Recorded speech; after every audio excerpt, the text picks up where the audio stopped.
l'image vidéo, derrière vous, à gauche c'est un poisson et à droite un rocher. Maintenant que je vous l'ai dit, cela semble évident, d'autant que mon objectif, c'est d'identifier des poissons comme objets mobiles, de rochers comme objets immobiles, en segmentant mon image numérique.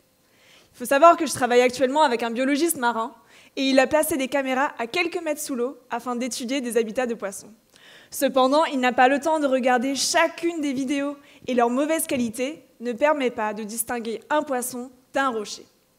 En effet, la qualité des vidéos est réduite à cause de diverses perturbations, comme l'intensité lumineuse, la turbidité, ou encore un dépôt d'algues sur la caméra.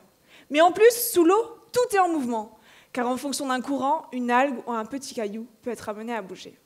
Alors, comment faire la part des choses? Comment identifier mes poissons comme objets mobiles, peu importe la qualité de la vidéo? Pour vous faire découvrir mon univers de segmentation d'objets mobiles, je vous invite à me suivre à l'échelle du pixel. À ce niveau de précision, il est compliqué à l'œil nu de distinguer une région de pixels de poisson et une région de pixels de rocher. Mais je vais y répondre à l'aide des mathématiques et de l'intelligence artificielle. Dans un premier temps, je vais entraîner un algorithme à reconnaître des poissons, quelle que soit leur position dans l'espace ou encore leur forme, qui pourrait être ovale, en trait ou en rond. Mon algorithme extrait l'image d'un objet qui pourrait correspondre à un poisson en délimitant le tour et en ne gardant que les pixels à l'intérieur de cette région.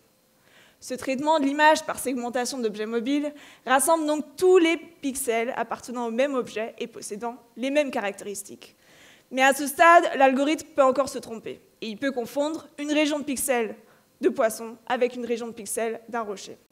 Et c'est là aussi que de plus, on ne sait pas si les objets ainsi détourés par mon algorithme sont mobiles ou non. Et c'est là que les mathématiques peuvent vraiment aider la biologie marine. Afin de faire le tri entre les poissons et les fausses détections, je vais entraîner un algorithme, appelé une intelligence artificielle de graphes, appelé réseau de neurones, à détecter justement ces régions.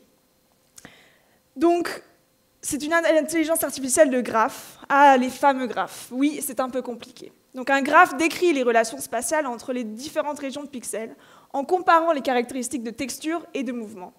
Mon graphe va permettre à mon algorithme d'apprendre à classifier mes régions en objets mobiles ou en objets statiques. Ce travail sur la segmentation d'objets mobiles dans les vidéos trouve d'autres applications dans des domaines notamment comme les images satellites ou encore les vidéos de surveillance. Pour ma part, la prochaine application concernera, attention, l'étude d'enregistrement sonore afin d'étudier et de prédire la santé des forêts en Colombie. Et oui, les mathématiques, ça fait aussi voyager. Merci Wieke.